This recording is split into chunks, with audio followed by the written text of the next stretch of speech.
Okay, you'll be right here. We'll have a seat there, and I'll go on the first one. Okay.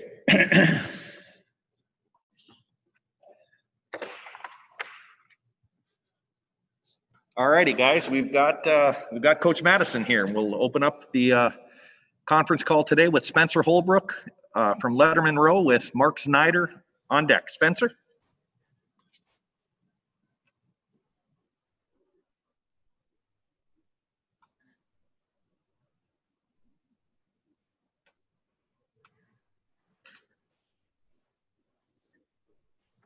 Well, the biggest thing I've been is really proud of the entire defensive unit, but being with the linebackers more, this is a special group. And I think it starts with the leadership. When you have tough Borland and Pete Werner and Justin Hilliard and Baron Browning as veterans that have played so much football and have sacrificed everything they have to be able to play this season, everybody else just follows right along.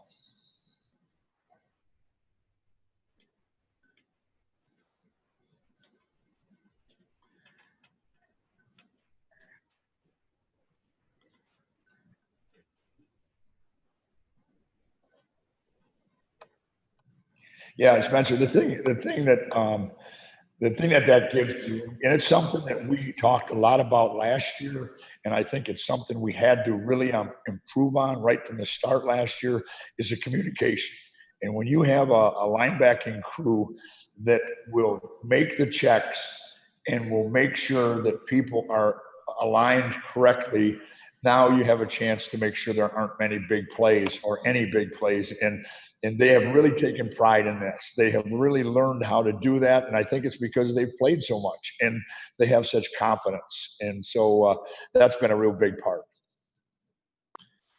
Next up, and again, if I could ask, if we could just keep our questions to one unless absolutely necessary, just because we have a lot of people and we don't have a lot of time with Coach. Next up, Mark Snyder from Press Pros with Nathan Baird on deck. Mark? Coach, with regard to your defensive line leadership group, I'm not talking about your best players, but who's gathering the line, especially with having some questions going into the season? I couldn't quite get you on that, Mark. I'm sorry.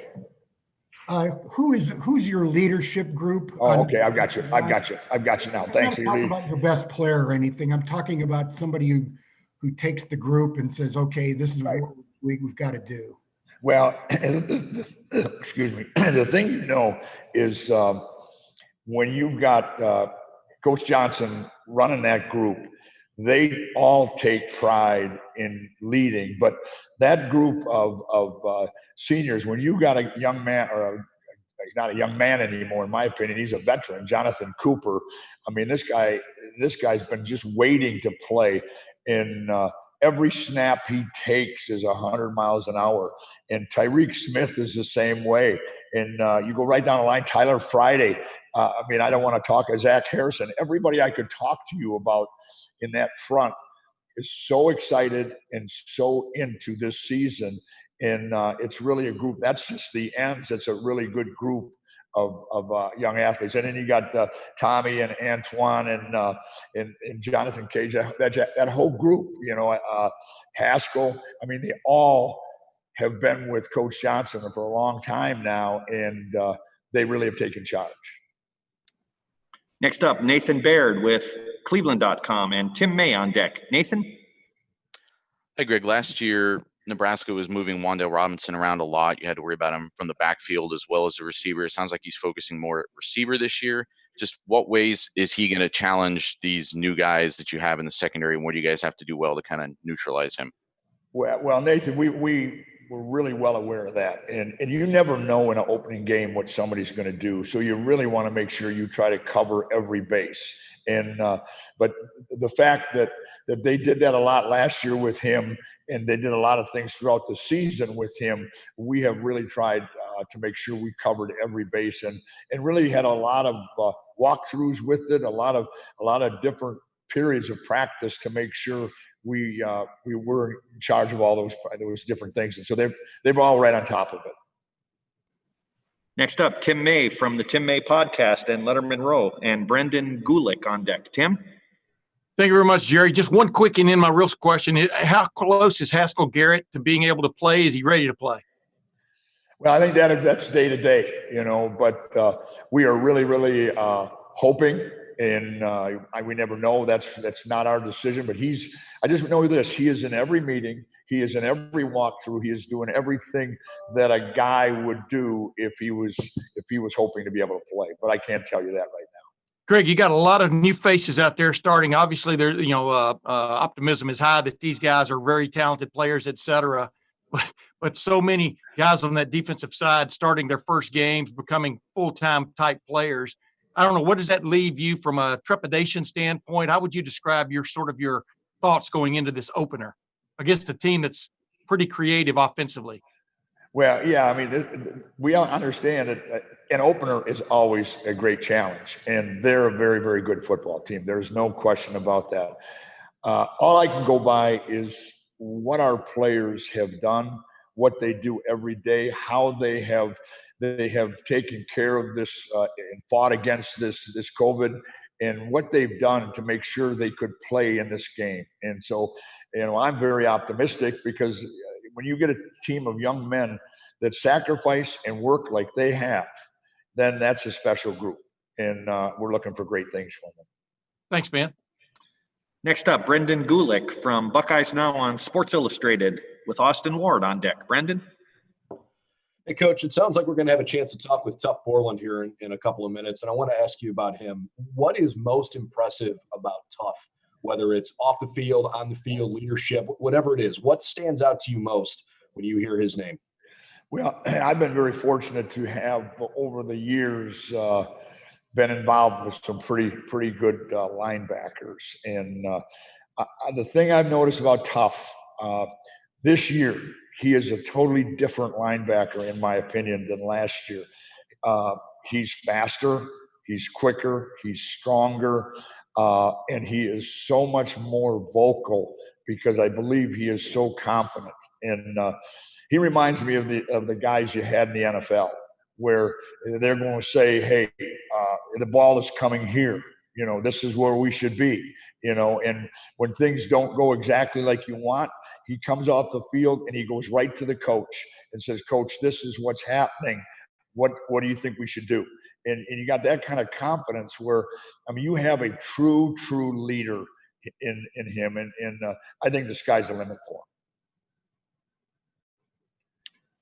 Next up, Austin Ward with Lettermen Row and Bill Rabinowitz on deck. Austin? Hey, Greg. How you doing? Good. Seems like, Barron could do pretty much anything you asked him at any linebacker spot. When you're trying to think up ways to use him, how fun is that for a coach to, you can come up with just about anything you could dream of for Barron, it seems like. Well, that makes your job a lot easier. But the thing that's really interesting in that whole situation is he's taken unbelievable pride in trying to be the best Sam linebacker he can be first. You'd get some young men that they love all the different things that maybe people talk about them being able to do. And then when it comes to time to play regular defense, it's just okay. He comes in every day. In fact, he'll be in today again. He comes in every single day.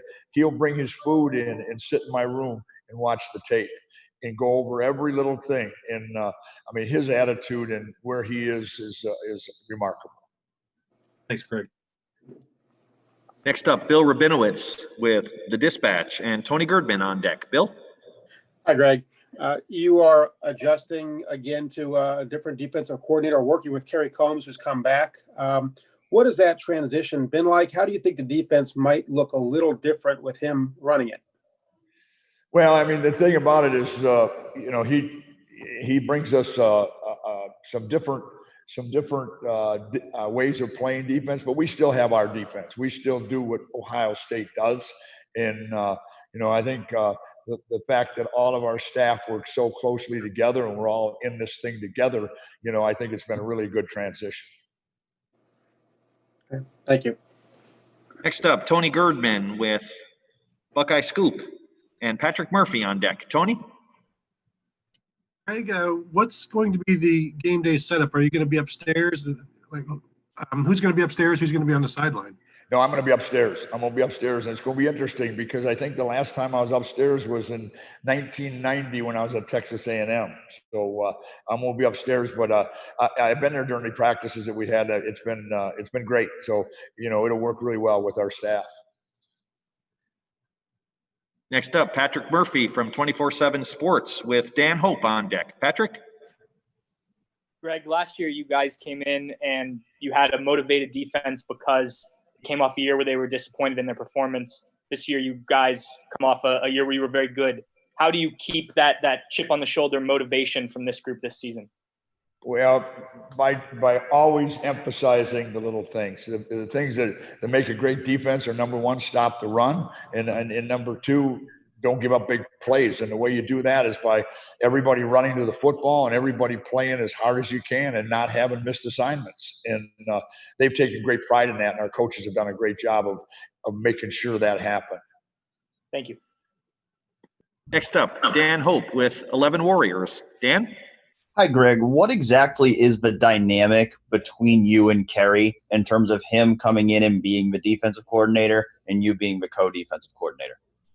Well, what happens when you have a great coaching staff, I think everybody has an input. And again, like I said, Kerry has done such a great job of bringing in, some of the things that he's been through over the years, his demeanor, everything like that. And then with our coaching staff, all of us working together, it's been great. And, the thing that I think has made this group special, there are no egos.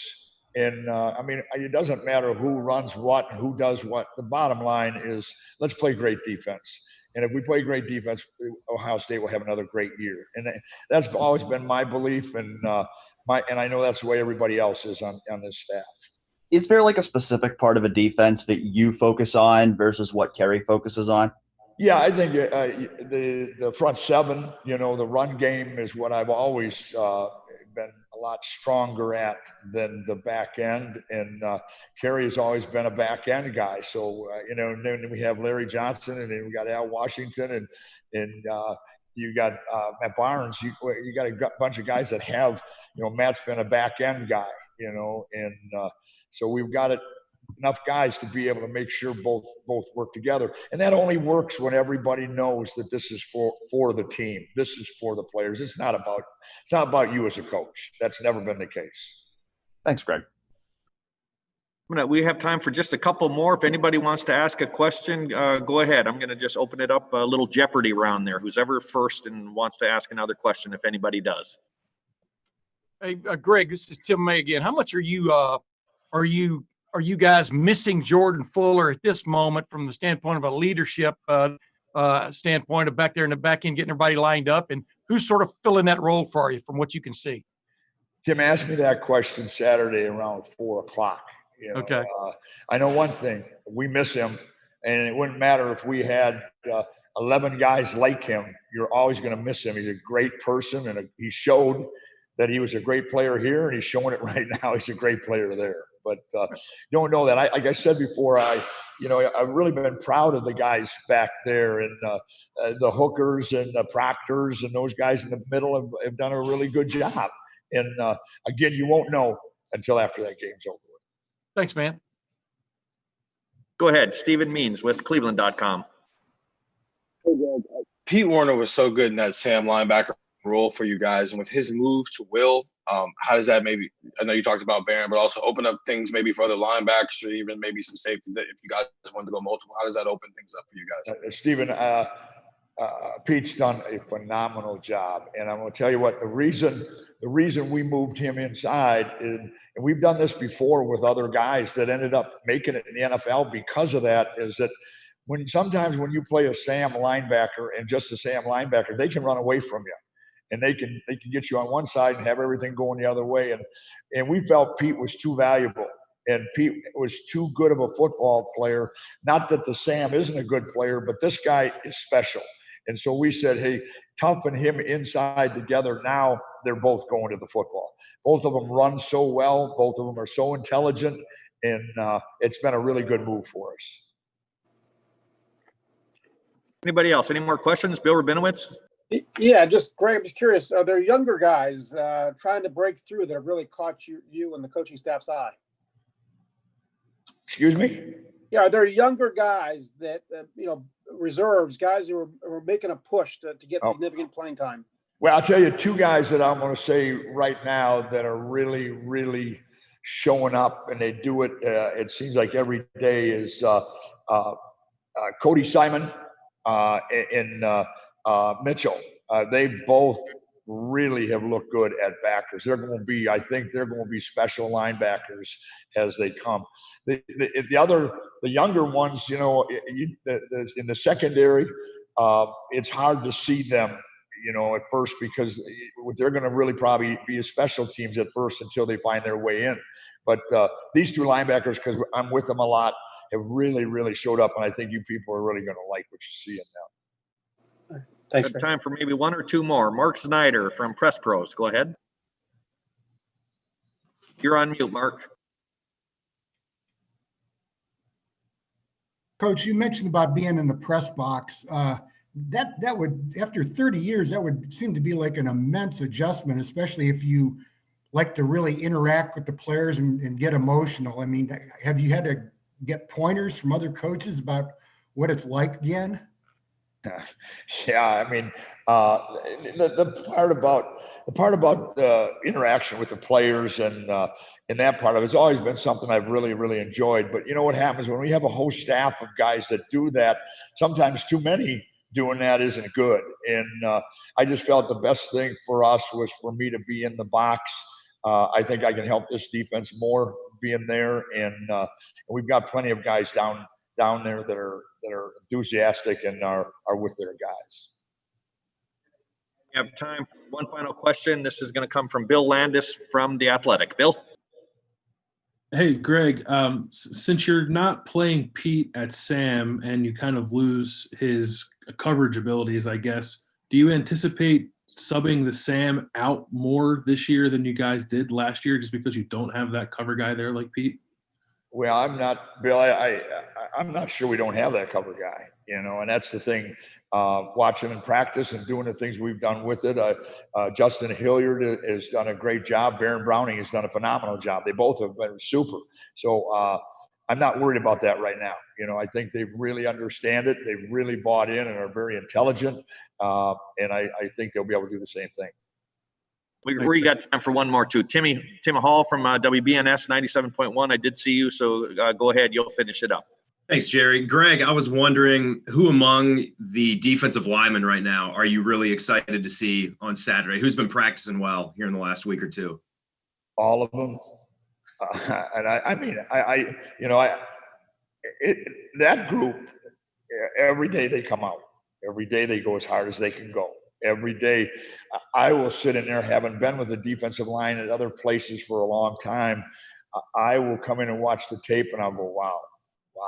And so, for me to name names right now, I probably wouldn't do some of them justice. And I think you're going to see this is a group that has a lot to prove. We lost some great players there, and they believe they're great players.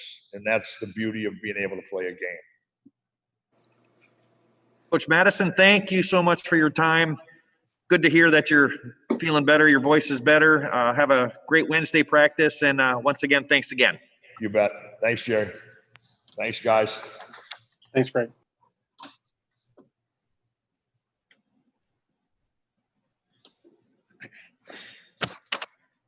Thank you, Coach.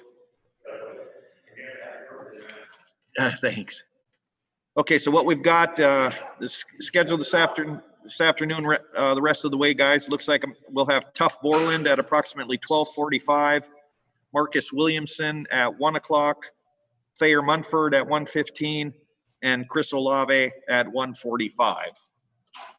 I know there's a lot of you guys out there. If at all possible, if we could ask, one question per person, and if we still have time, we'll go ahead and try to, get a couple more questions in. But raise your hand on the little, participant chart here. If you want to ask a question, I see a lot of you already have.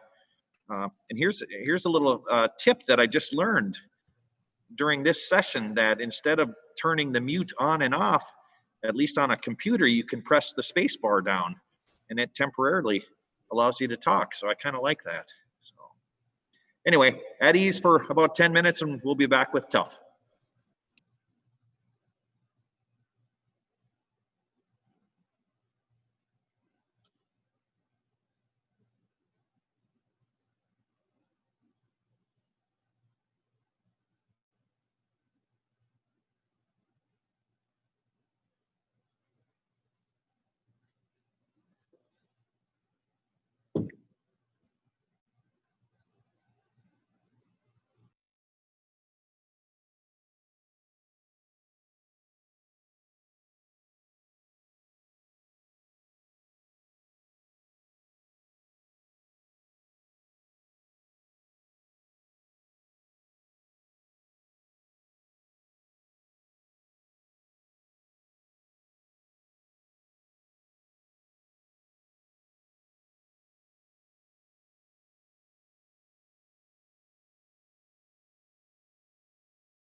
All right, gang.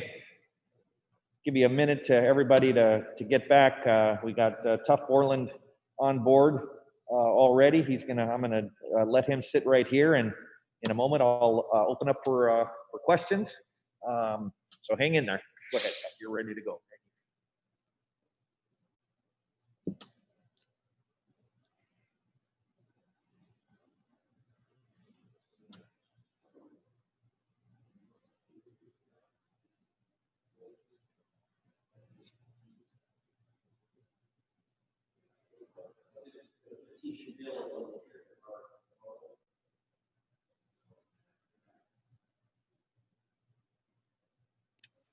There we go.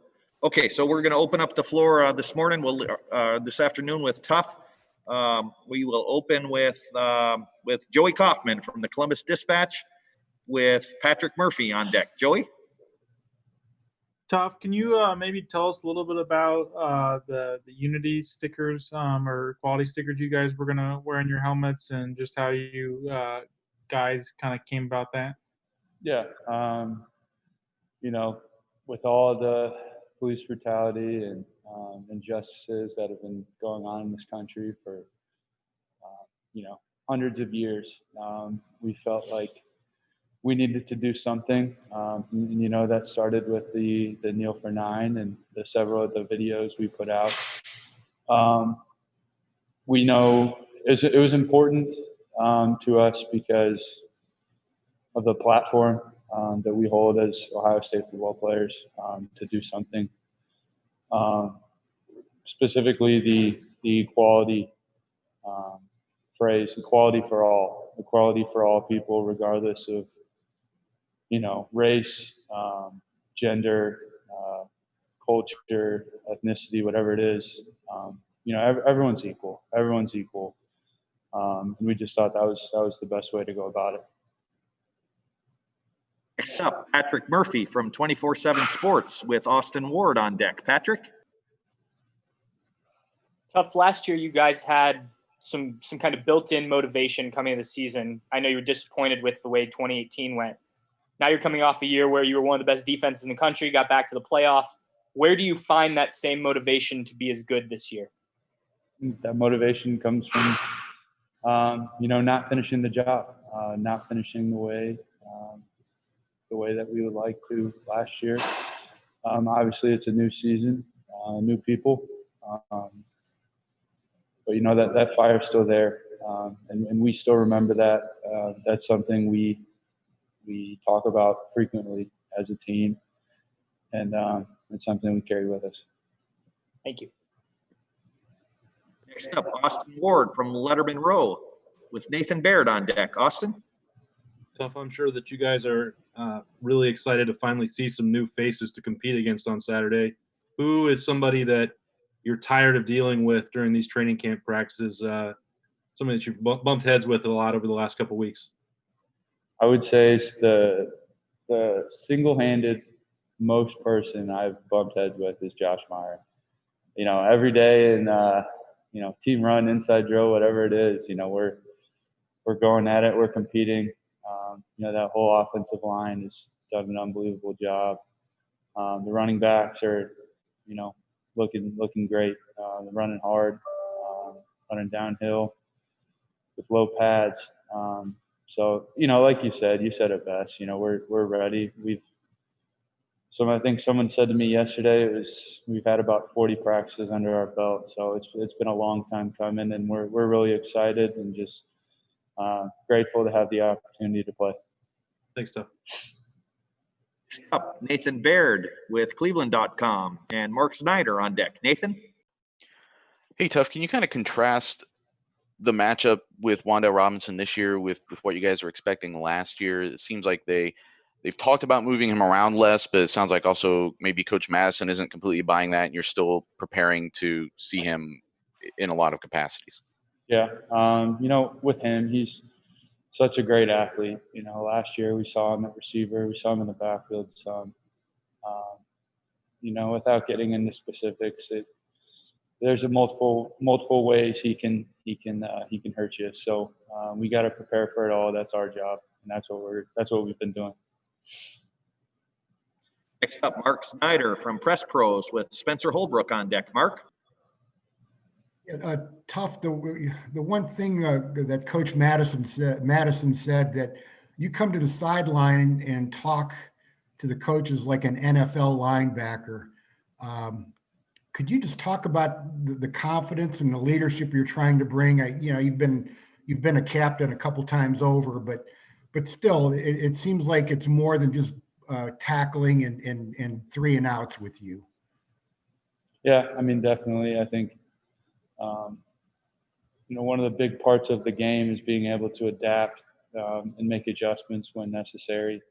Part of the job, you see the play on the field, but how do we make adjustments on the sideline? And I think a big part of that is being able to communicate, what you see, things that they're doing, because the coaches a lot of times don't have the best look at what's going on when they're on the field. So I think that's key for all players on the defense to be able to communicate what they're seeing and what they're doing offensively.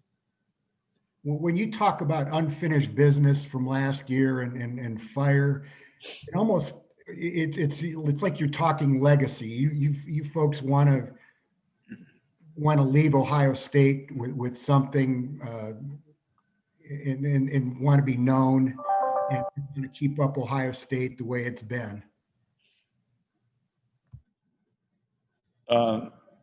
Yeah, there's a great responsibility with being an Ohio State football player. Long history of much success, and we're just trying to do our part. But we're not really focused on what's to come in the long run. We know we have to take it day by day, practice by practice, game by game. Just being in the present moment, and that's what our preparation has been completely focused on Nebraska, going 1-0 this week. Spencer Holbrook from Lettermen Row with Bill Rabinowitz on deck. Spencer?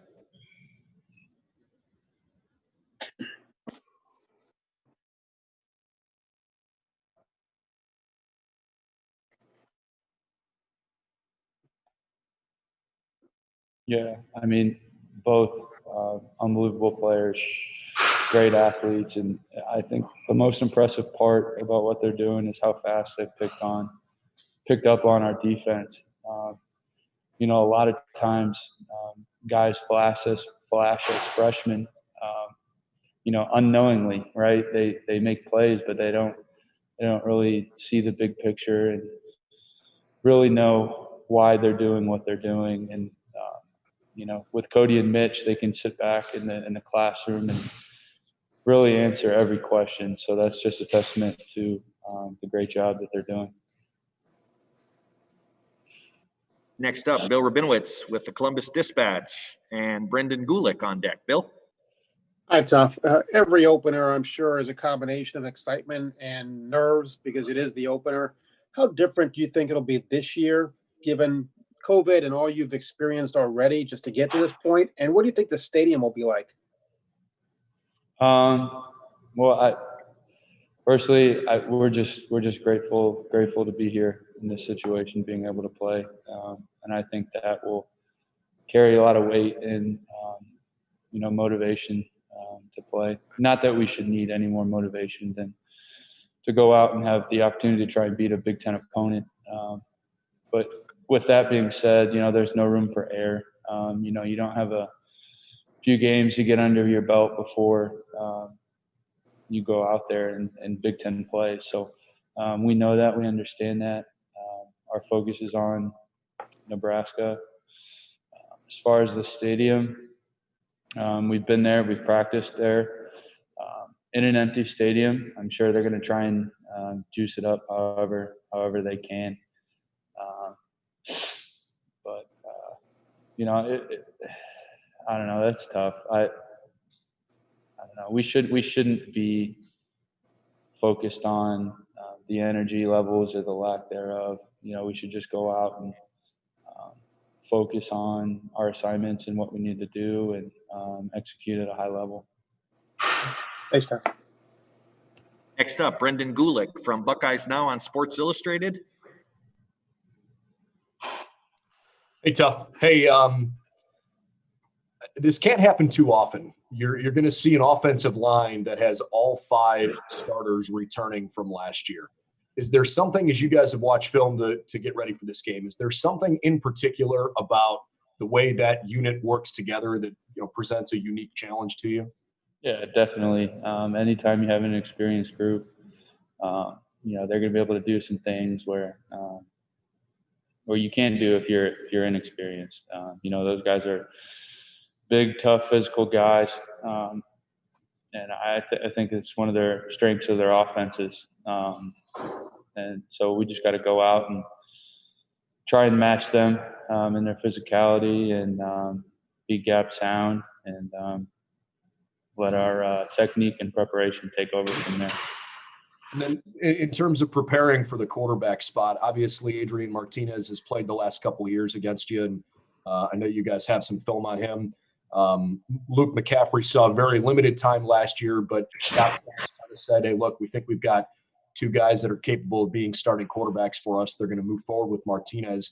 Is there something that's uniquely challenging about trying to prepare for playing against one quarterback that is going to play and maybe a second that has a somewhat similar skill set, but maybe you don't have a lot of tape on it? Yeah.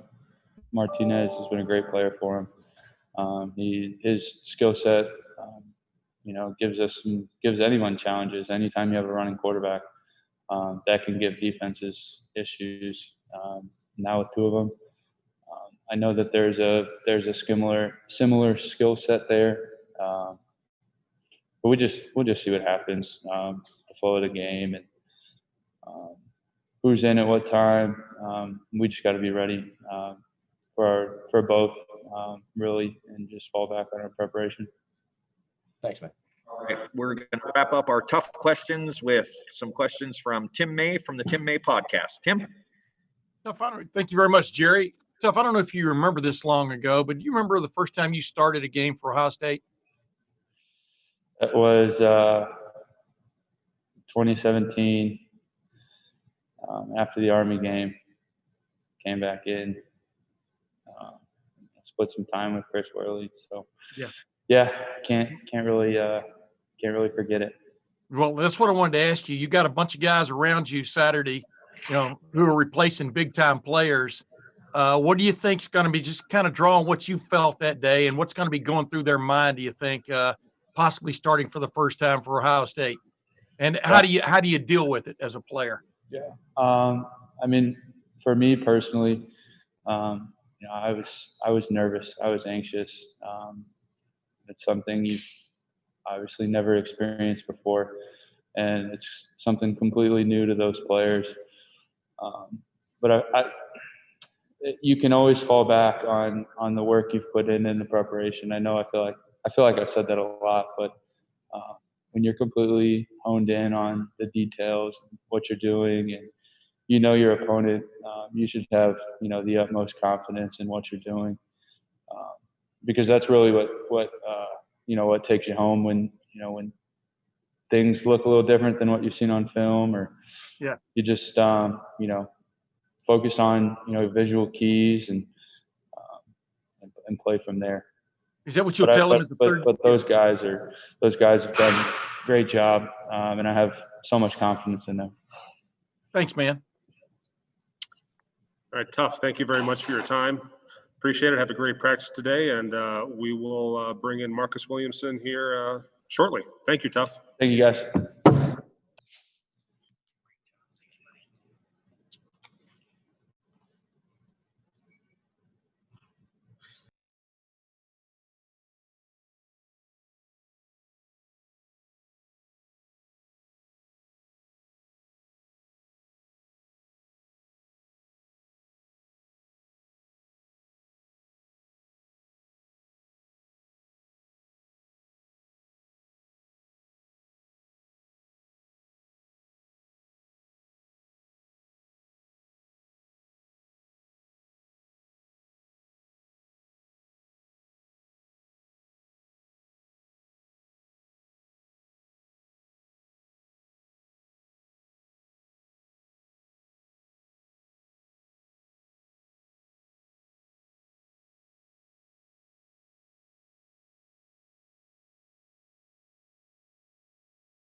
All right, you're on live.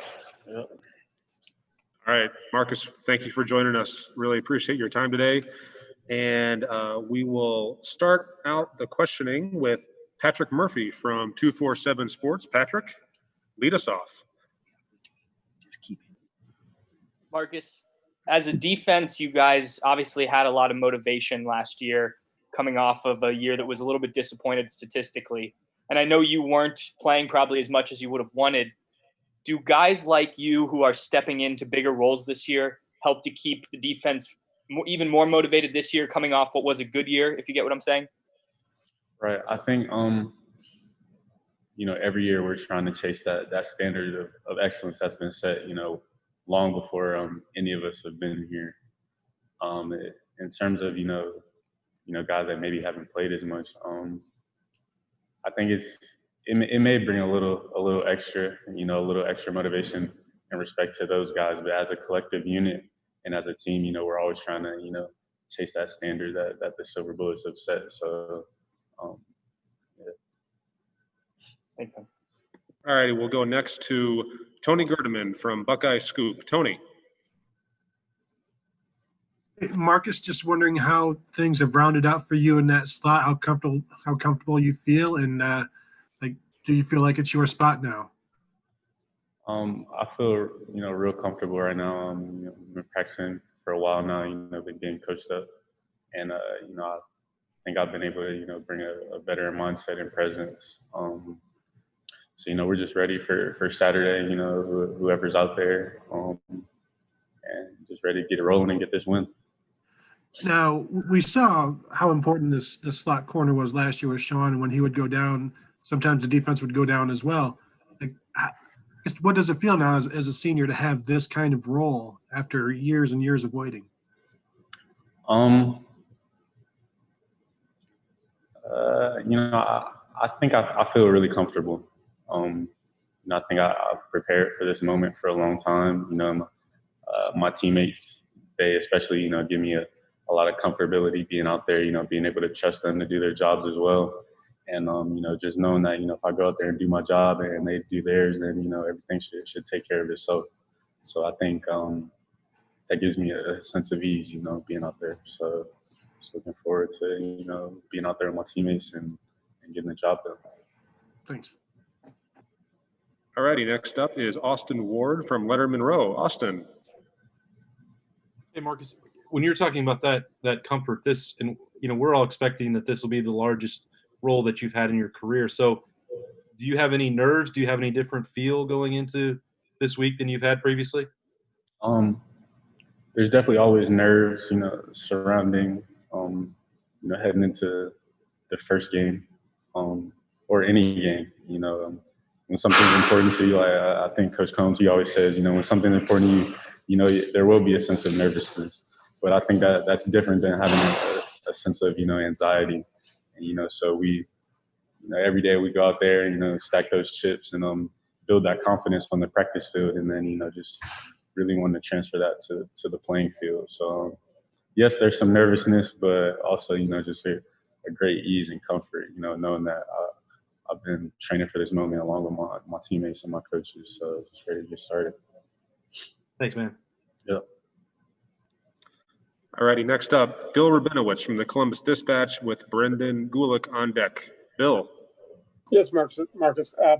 How different will the defense look this year with Carey running it instead of Jeff Hafley? What adjustments have you made? I can't really pinpoint any too much. It's the same defense as we've had, in the previous year. Maybe I can't really think of too much that's different. The same calls we've been having. The same technique, same coaching points. It's just Coach Combs now calling the plays. So that's pretty much all I got for that one. What's it like having him back? It's been great. I've known Coach Combs for a long time. It's been great to have him back, just to continue to build on that relationship that we've been able to garner for so long. So it's been great. Thank you. Right. Next up, Brendan Gulick from Buckeyes Now on Sports Illustrated with Tim May on deck. Brendan.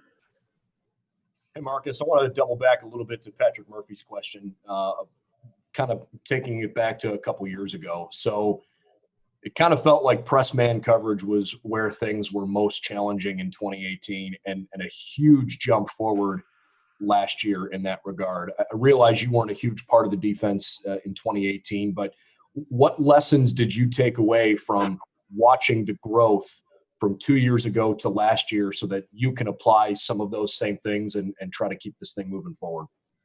Right. Well, I think each coach brings their own perspective on press man. There's so many ways that, it can be taught and it can be done. And I wouldn't necessarily say there's a right or a wrong way. But I think last year, having Jeff and Damon Arnett out there as veterans, they were able to really just build upon those years of honing their craft and press man. And I think Coach Halfley, he brought more of a, I want to say more of a hands-on approach last year. The defense did change a little bit, so it allowed for maybe a little more harder press. But like I said earlier, just having those guys that were able to, be veterans and finally get comfortable sitting in there, I think that definitely helped a lot in the transition. So just coming in this year, just all of us taking that knowledge that we've been able to, learn over these past several years and watching guys from last year, I think it should translate well. I want to ask you too about the wide receiving core on your team. Right. We've heard an awful lot about how good this freshman class is. We know how talented some of the returners are. In practice is really giving you a headache here the last couple of weeks.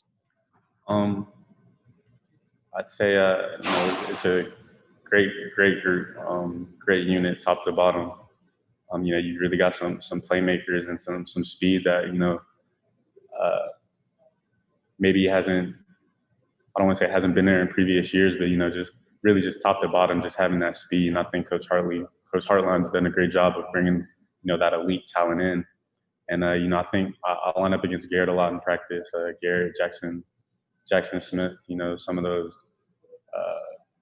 perhaps more inside guys. But yeah, just top to bottom, I think they're just an excellent unit. We're all excited to see them out there on Saturday rolling. Thank you. Yep. All right, next up is Tim May from Lettermen Row with Nathan Baird on deck. Tim. Thank you very much, Michael. Marcus, do you expect to start Saturday, number one? Number two, do you expect butterflies, et cetera, going on? You've played quite a bit since you've been here, but stepping up and becoming a big-time regular is a different step. Just what's your anticipation of how you will feel on Saturday? Right. Well, I'm not sure the coaches are ready to name a starter yet.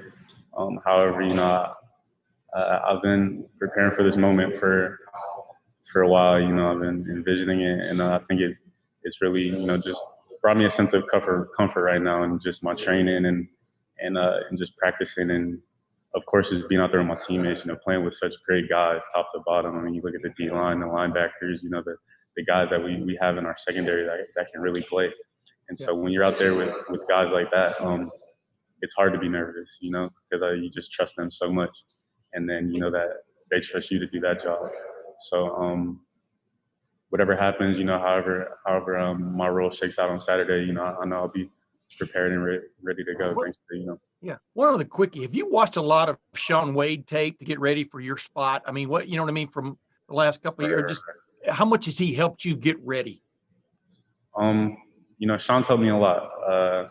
He's definitely, been able to bring some of the nuances to the position that, can't always be, found in the playbook, and some of the, little tendencies that he's able to pick up on and things that have helped him in the past.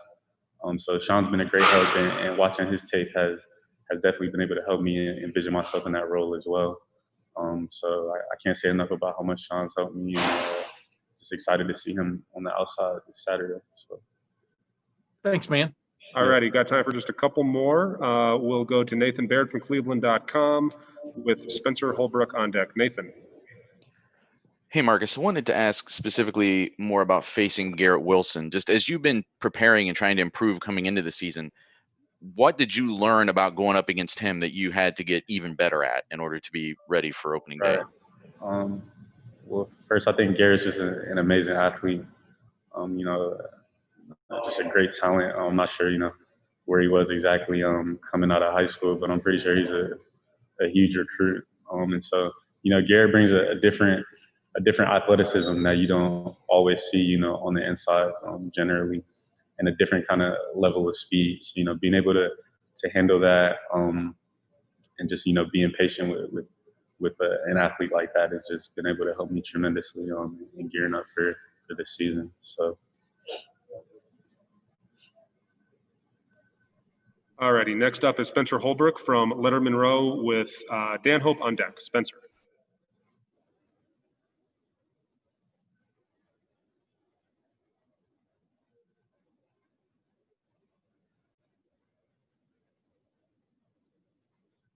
Right. I think first, Cam, he's a great young man. He's come in, since day one with a great attitude.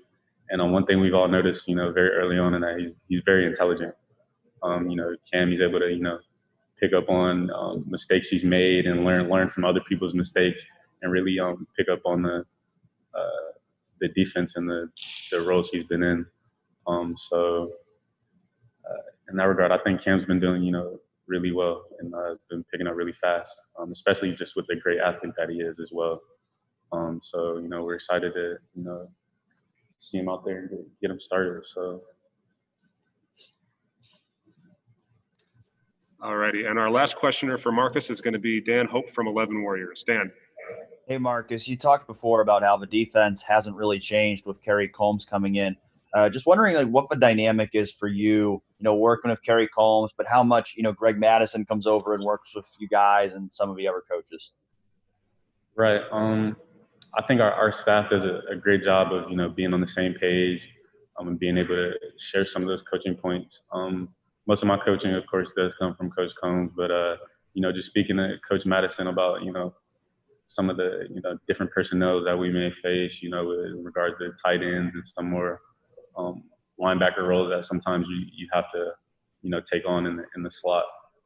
So Coach Madison, he's been a great help along with Coach Washington and even Coach Johnson as well. Just being able to take all those coaching points that they have and being able to apply it to the position has been great. So I can't say enough about the job they've done. Thanks, Marcus. Yep, thank you. All righty, Marcus, thank you very much. Really appreciate your time and good luck on Saturday. Thank you. You guys have a great one. And we'll bring up Thayer Munford here.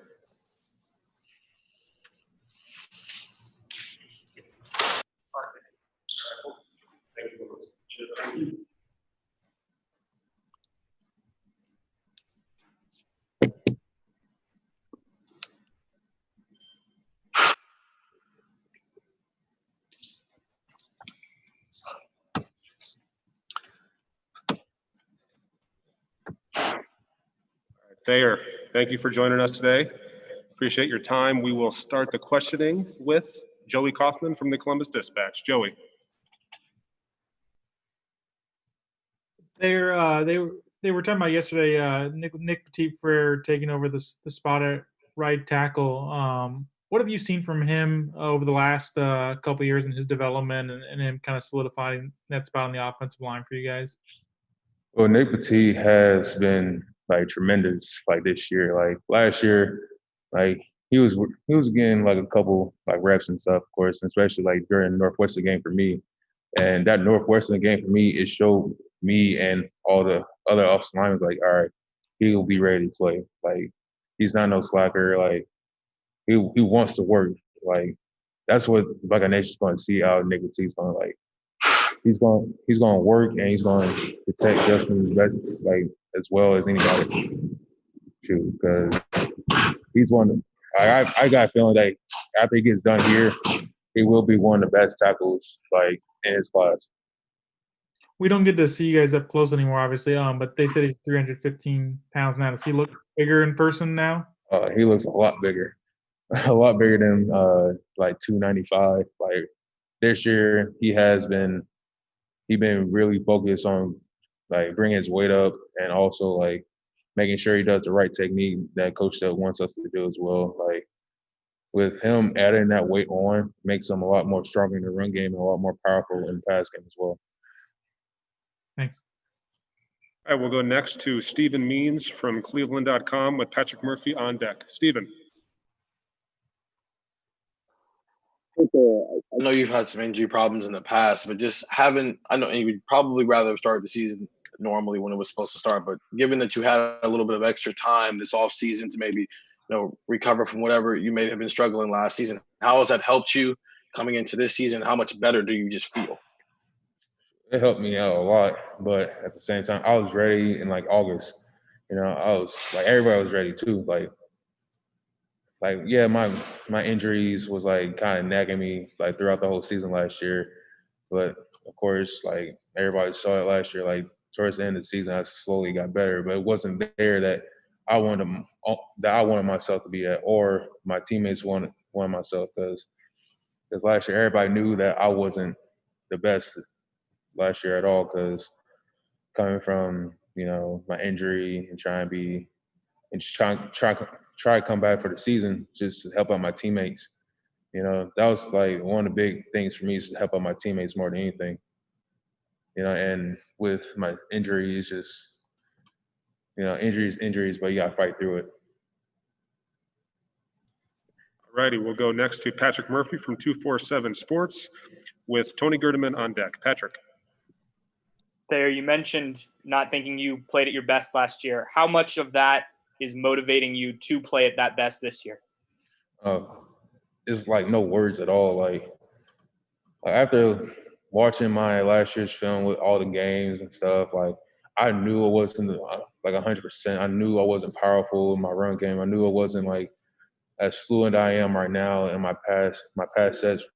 Like that motivate me so much that I just want to like go out there and compete and dominate like whoever's in front of me right now.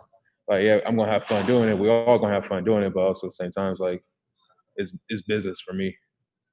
And we've heard about you as a leader. Can you give an example or two about how you've become a bigger leader this offseason and going into the regular season?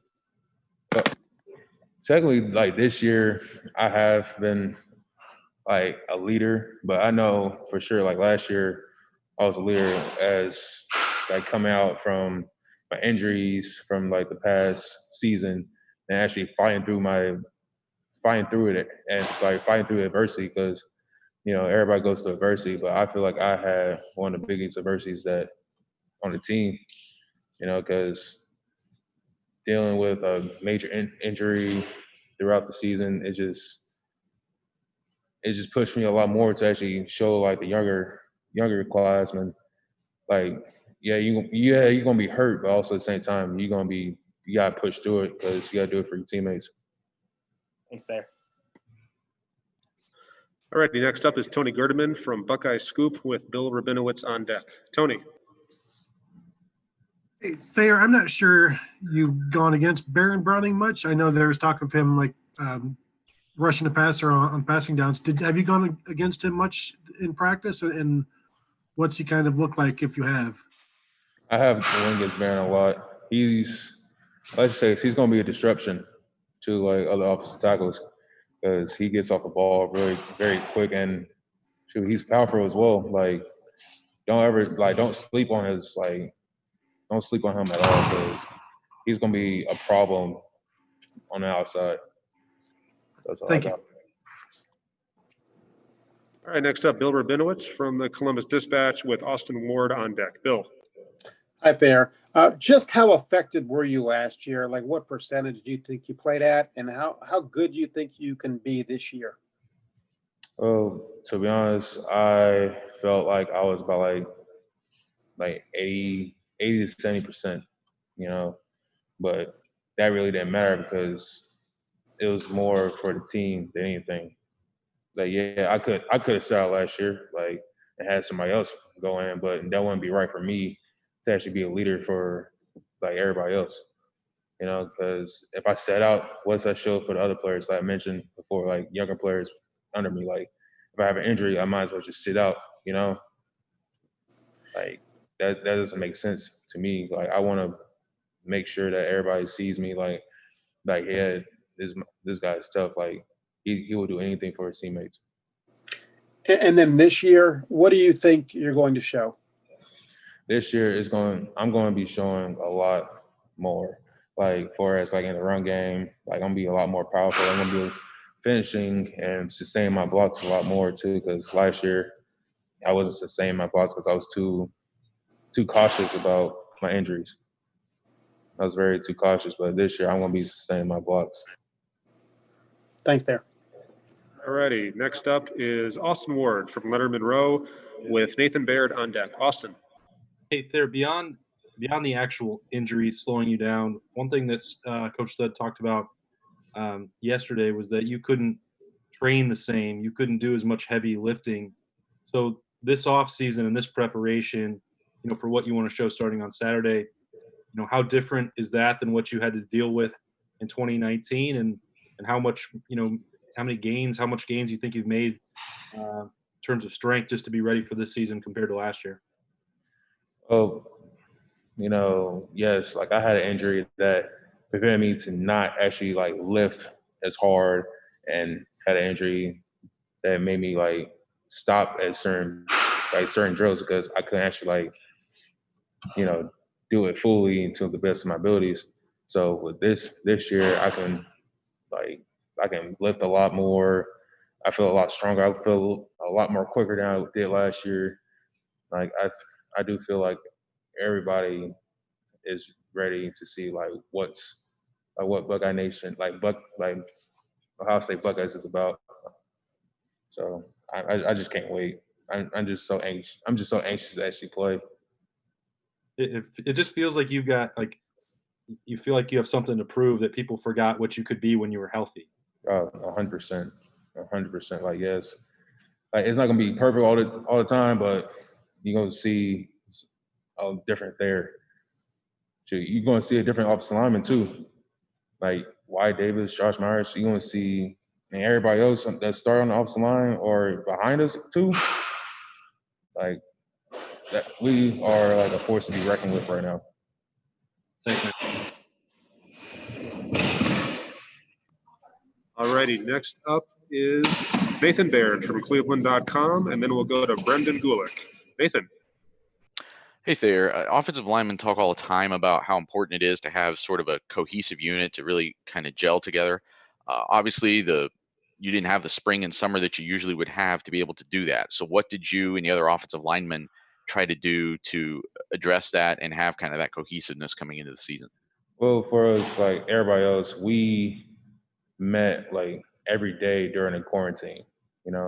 Like we couldn't be there with each other, but just seeing each other on Zoom calls, like talking about protections and talking about how in the run game, like, and just talking in general about how life is going throughout the quarantine.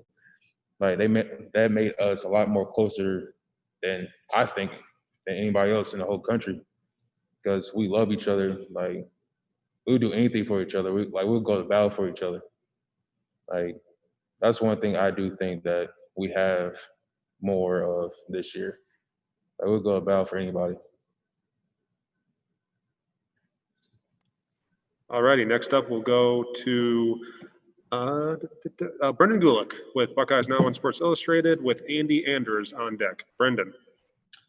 Hey, Thayer, Coach Stud told us yesterday that in the offseason he was able to pull some GM reports from the NFL on a number of you guys up front to kind of figure out what their perspective was of your strengths and of your weaknesses, trying to enhance the strengths, trying to address the weaknesses. Are you willing to share with us maybe a little bit about what was on those reports about you?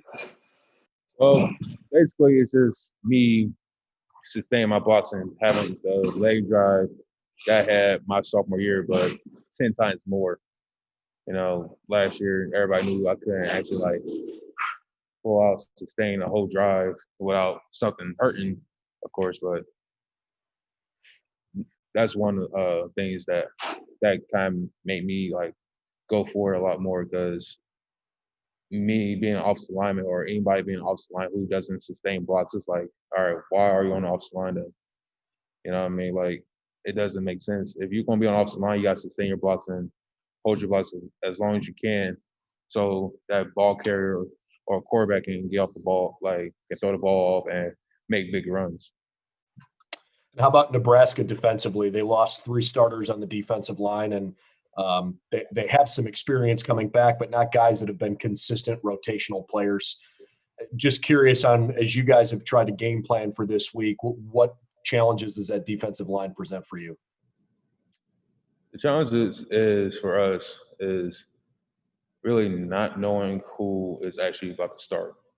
You know, like that's one of the biggest challenges that we have, because usually like we have like 2 or 3 games on like our Big Ten opponents before we actually go against them, so we can actually know like what we have. Like yeah, this year it sucks because of COVID, but at the same time we kind of got a feeling of what they about to be running. But the only difference is like who's the personnel for the defense. That's the only difference this year from all other years past. Thank you. All right, next up, Andy Anders from Press Pros and Dan Hope on deck. Andy. Yeah, I obviously getting Wyatt Davis back was huge for you guys. I'm curious, how did you find out that he was opting back in, and what was your immediate reaction when that happened? Well, with that, it was just like I kind of felt for him. Like he even said it. Like it was like no communication from the Big Ten at all. Like I can't understand where he was coming from. Like he was like the top guard in the whole country, just get drafted, you know. And he was like, we basically talked about it. We was like, man, like there's no communication with the Big Ten, so we might, like, I don't know what he didn't know what he was about to do for real until like the decision that was actually made. And I respect him for it, but I respect him a lot more, even more than I do now. You know, just to come back, just to win a national title, and just be back with his brothers for one of the last time. Right, but I'm also curious. How did he Did he tell you? Did you hear from someone else? What transpired when you found out he was coming back? He basically told like everybody like I'm coming back. Like it's really nothing. It's just he basically just told us like straight up like, all right, I'm coming back, because if we have a season, I'm coming back. If we don't, I'm gonna be doing something else. Right. And then as a group, have you discussed like what the potential for this offensive line is just as a unit? I mean, obviously you have a lot of talent, a lot of, Josh is going to be a Remington candidate at center. What do you feel, what does the room feel is the ceiling? To be honest, like last year, everybody said like we was like one of the best offensive line groups that Ohio State has ever had. But I personally think what I have seen and what we have been doing during practice all this time, like I do think again that we are going to be the best offensive line in the whole country. Thank you. Mm-hmm. Ready. Next, we'll go to Dan Hope from 11 Warriors. Dan. Hey, Thayer. I mean, you talked about the injuries from last season. Is there things that you've done in terms of preparing your body this season to try to prevent those injuries this year? Well, I have been preparing myself ever since like beginning of the season. Like beginning of like last season, not this season, of course, but last season, like I started eating well and doing like my core work. Like my core was like the biggest thing for me, because I had a weak core throughout that whole time, but I made sure that my core was strong, and I made sure my feet was moving. I made sure that everything else was strong as well, so I actually sustained blocks. Thanks, Thayer. All righty, next up, we will go to Tim May from Lettermen Row and the Tim May podcast. Tim.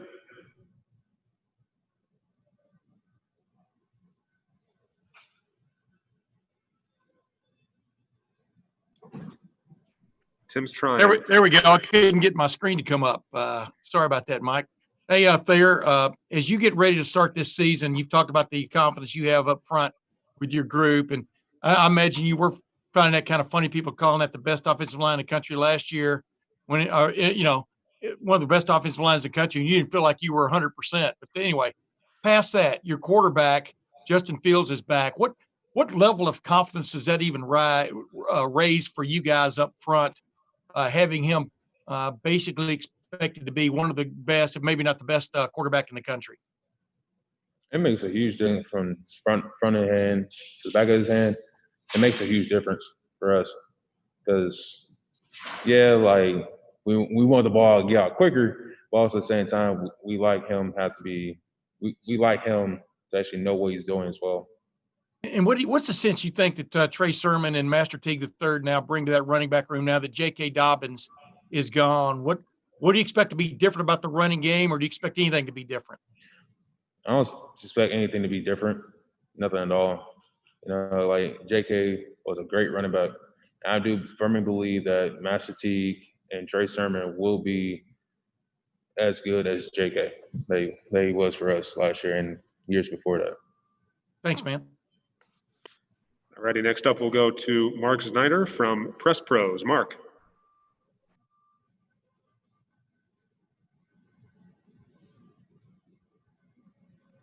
Mark is muted. Mark, you're on mute.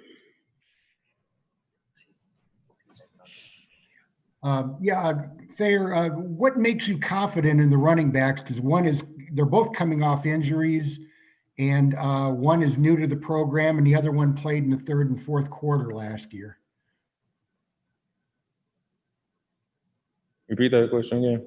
What gives you confidence in the running backs? Because they were both injured last year, and one's new to the team, and another one played late in games last year when the score was out of hand a lot of times. The well, to be honest, they run very, very hard.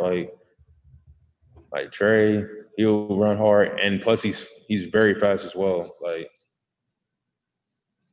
having Trey and Justin and Master behind us as offensive line, it's like, all right, if we run the ball, we're gonna get a first down. If we don't run the ball, Justin can actually pass the ball to our wide receivers, and they can make plays. And if nobody's open, Justin can actually run the ball and just take off, because that's how talented we are right now on the offense. And for us, the running backs, I don't think Buckeye Nation has nothing to worry about at all.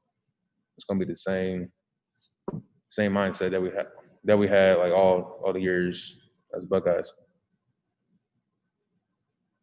And our final questioner for Thayer will be Spencer Holbrook from Lettermen Row. Spencer.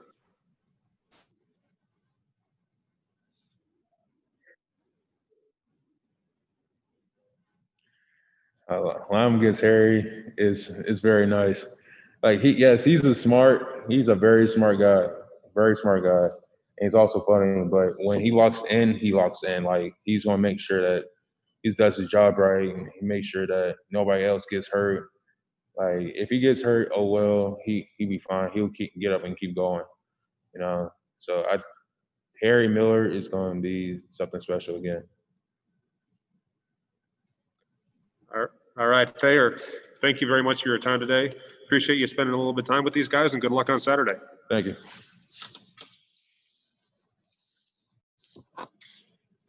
Great scene. Love it.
All righty, we are joined now by wide receiver Chris Olave, and we will start the questioning with Stephen Means from Cleveland.com. Stephen.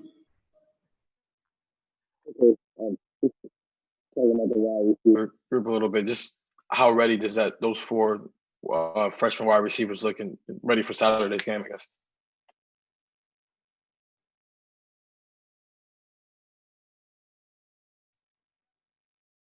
Sorry.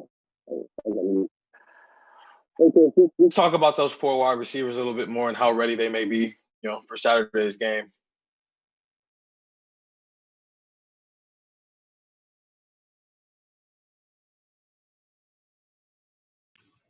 Y'all can hear me? Them four receivers, when you get guys like that, you just and they're guys that we can count on. I fully trust all four of them. I feel like they're all mentally and physically ready to play, and even they can even start here. And I think so. Them four guys, I can't wait to watch them play, and I just want to see them ball and have fun out there. All right, next up, we'll go to Bill Rabinowitz from the Columbus Dispatch with Tony Girderman on deck. Bill. Chris, obviously this has been a long time coming to get back on the field. It's going to be a strange atmosphere with no fans. What do you think it's going to be like on Saturday? It's going to be real weird at first. We don't really know how it's going to feel, especially having a stadium empty, really. Only our family there, but I mean, we're going to have to adapt to it quick. There's going to be millions of people watching on TV, so we're gonna have to adapt to it and just have fun out there. We got to feed off each other's energy. When somebody makes a play, we got to get hype for each other and just act like it's regular and try to ball. And your parents are from California. I mean, they're coming for this game? Yeah, my mom and my brother are coming. They're going to be there on Saturday. So just having them there is a blessing for me. So I can't wait to see them there. And just one more quick one. You're not allowed to hug them after the game. You have to still stay. How hard is that going to be? It's going to be tough, especially not seeing my mom in a little while. But it's going to be tough, but we're going to have to get used to it. It's only going to be a couple months, 2 or 3 months. So we're just going to have to get used to it, and hopefully it'll pay off at the end. So. Thanks, Chris. All right, next up, Tony Girderman from Buckeye Scoop with Bill Landis on deck. Tony. Hey, Chris, we talk a lot about the freshman receivers and this guy and that guy. Tell us a little bit about Jameson Williams. And we see clips of him that, get put on Twitter. I think a lot of people are expecting quite a few things from him. What have you seen? What should we expect from him this year? I expect a lot from him. Me and Jameson, we got real close over this quarantine and over this off season, and we push each other every day. We're so close. We could talk mess to each other, but at the end of the day, we want the best for each other. But we push each other, we make each other better, and it's all competition at the end of the day. Jameson is a guy that one of the most talented dudes on the team, and I wish the best for him. And I got high hopes for him this season, just like he does for himself. And I can't wait to watch him play, and I can't wait to see what he has to show the world. His speed is off the charts, his talent is off the charts, and along with Garrett Wilson, us three, we're gonna have fun this year. I can't wait to see how it plays out. What does he do best? He's a speed guy, but I think his route running is great.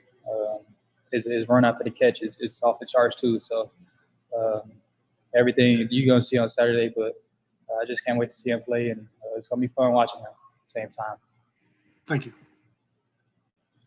All right, we'll go next to Bill Landis from The Athletic with Dan Hope on deck. Bill. Hey, Chris, a couple of weeks ago, some of the tight ends were talking about, when they work with Justin, he'll go as far as to run routes for them to kind of show them how he wants it done and maybe where he wants them in terms of ball placement and stuff like that. I'm just wondering if he does that with you guys as receivers too, and just kind of, how do you and him get on the same page with that kind of stuff? He knows my body language along with the receivers. But sometimes when we miss a ball or something's off, we kind of just get together and he tries to show us like what he wants, and and I try to show him like what I want, where I want the ball at, and just little things like that, just to get on track and just to make it happen on game day. So, Is there more of that kind of conversation happening this year, just as he's more comfortable and knowledgeable in the offense, and you guys have had more time to work together? Yeah, it's a lot of conversation, especially this week. We got a lot of plays in, and we kind of missed a couple earlier in the week, but we got together, me and him, and whenever he misses the ball, he kind of goes up to the receiver or the tight ends or the running backs and tries to fix things. And when we missed a couple balls, I just right after the play, I went up to him and told him how I'm gonna run the route, or told him how I'm gonna do this and do that, just to get on the same page with him. Thanks, Chris. I will go next to Dan Hope from 11 Warriors with Nathan Baird on deck. Dan. Hey, Chris, with freshman receivers behind you, just how much have they been pushing you guys for playing time, and what should people expect to see from them on Saturday? They're guys that we can count on. G. Scott, Jackson Smith, Julian, and Mookie. They're all guys that can play, like I said, right away. And when they came in, they kind of got to learn and stuff. And really weird not having a spring and a fall camp, but they kind of got the hang of things and the summer workouts and the voluntary workouts and all the workouts leading up to today. And they're ready to play. And I can't wait to see them play. And Saturday, I hope they have a lot of fun and just have fun out there and ball. So. And the secondary that you guys have been going up against, how much have you seen them grow over the course of this camp? They grew a lot, especially the younger guys. But Sean Wade has been great. Probably the best corner in the nation. 7, he dealt with a little injury earlier in camp, but he came back and he's going to have a huge year, I believe. And Tyreek Johnson, Cam Brown, Josh Proctor, Marcus Hooker. I can go on and on, but like I said, I can't wait to watch them, and they're having a lot of fun out there, and they just keep getting better and better every day. And going against them every day for Zone 6 and the receivers is fun, and just competing every day and having fun and talking mess. It just makes it better and competing. So I can't wait to go out there on Saturday and then show the world. So thanks, Chris. We'll go next to Nathan Baird from Cleveland.com with Tim May on deck. Nathan. Hey, Chris, asking about the defensive backs. Other than Sean Wade, which one do you least like going up against in practice? Who gives you the most trouble? Probably 7 Banks. He's a long physical corner, probably 6'1", around 205, fast, quick hips, getting out of breaks, knows a lot of concepts. He's just a smart IQ corner. A guy that he doesn't lack anything. His strengths are all over the field, and it's just hard going against him at times. And Cam Brown is real fast. A lot of guys. Going out Ohio State is tough going against most of the DBs here. So, but I'll point out 7 Banks, Cam Brown, and especially Wade's tough too. Alrighty, next we'll go to Tim May from Lettermen Row with Patrick Murphy on deck. Tim. Thank you very much, Michael. Hey, Chris, I was wondering with Justin Fields, do you feel like you're playing with somebody very special? I mean, what is that sense of, when you're on the field with him, et cetera? And what would you call his greatest attribute as a quarterback? We are in this building. We think he's the best player in the country. We know what he's capable of. When we're on the field together, I feel like he knows where everybody's going to be. And that's how I feel like I hold him to a higher standard too. So when I run my routes, I expect the ball to be there. And he expects me to be there. So we hold each other to a higher standard, and we just want to be the best in the country at the end of the day. So. Yeah, and one other quickie, a guy you didn't mention a while ago, but Marcus Williamson. How far has he come in the last year or so, in your opinion, as a defensive back? That slot corner type dude. Marcus is a guy that I respect a lot. Not having the biggest size or not being the fastest dude. He's always competing out there. I believe he's a first team guy, and he's a starter on his team. And I respect Marcus a lot, and I can't wait to see him play, especially in the slot. And When he's on the field, he's always around the ball, and he's always making plays. So I can't wait to watch him on Saturday. And hopefully he balls out. So. Thanks, man. All righty, got time for a couple more. We'll go to Patrick Murphy from 247 with Brendan Gulick on deck. Patrick. Chris, I think every time we've talked to you, we've asked you about Clemson and the way the season ended. How ready are you to put that behind you and go out and play another game to forget what happened? I've been ready for a long time. Having these long 10 months, thinking about that game, thinking about how the season ended or what could have happened, but finally being able to suit up and play a real game instead of practicing for these last 3 months is definitely a blessing. Thinking about so many things over the quarantine, thinking about what I could have done, what could have happened, and I'm just ready to play and as long as my team. So we can't wait to go out there on Saturday and play. And you've talked about how a number of other guys have gotten better. How have you gotten better this offseason? Just trying to be consistent, trying to lead and on and off the field. And I mean, working by myself a lot, watching a lot of film, just trying to get better on my own and working on my weaknesses from last year, working on my feet and trying to become a better route runner, and working on my strength and trying to take it to another level, and just trying to be the best in the country at what I do. And I think I've done a good job and can't wait to play. Thanks, Chris. All righty, we'll go next to Brendan Gulick from Buckeyes Now on Sports Illustrated with Spencer Holbrook on deck. Brendan. Chris, I want to ask you maybe a question from like a 10,000-foot view here about high school recruiting. You were a 3-star recruit in high school, and I think you've kind of proven here with the success you've had the last couple of years that you were overlooked. Did it matter to you then that you were a 3-star? Do those kinds of things get talked about, or is it just this big hype machine that, once you get to this level that it doesn't matter so much anymore? And I guess one additional question, what would you tell your younger self that now based on what you've kind of gone through and how this whole thing has worked out for you? I don't think that recruiting stuff matters at all at the end of the day. Being a 5-star, 4-star, 3-star, 2-star even. At the end of the day, you're going to come in here and you got to work for what you want. And I believe that's what I did when I first got here. I just kept my head down. I didn't really say much. Just listen to the older guys, listen to the leaders on the team. And I just wanted to contribute in any way I can. That's what I believe I did. To tell anything I could tell my younger self is just to keep working hard and don't really listen to the outsiders. I feel like outsiders just keep putting things in your mind that doesn't help the team. And at the end of the day, I just want to help the team, help my team win, and whatever that is, I'm gonna do that. So. Appreciate it, man. All righty, and our last questioner for the day will be Spencer Holbrook from Lettermen Row. Spencer.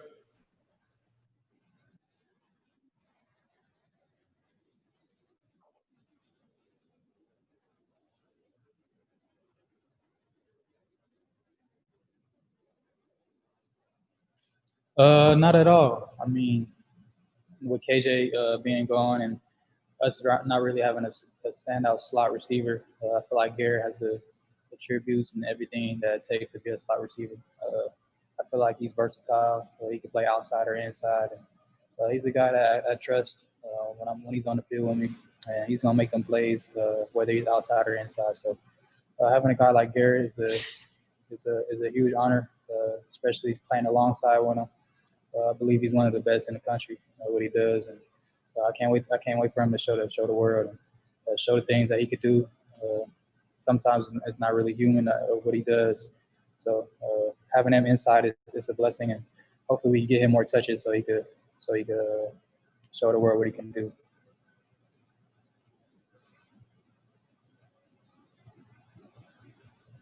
All righty, Chris, thank you very much for your time today. Really appreciate it. Have a good practice and good luck on Saturday.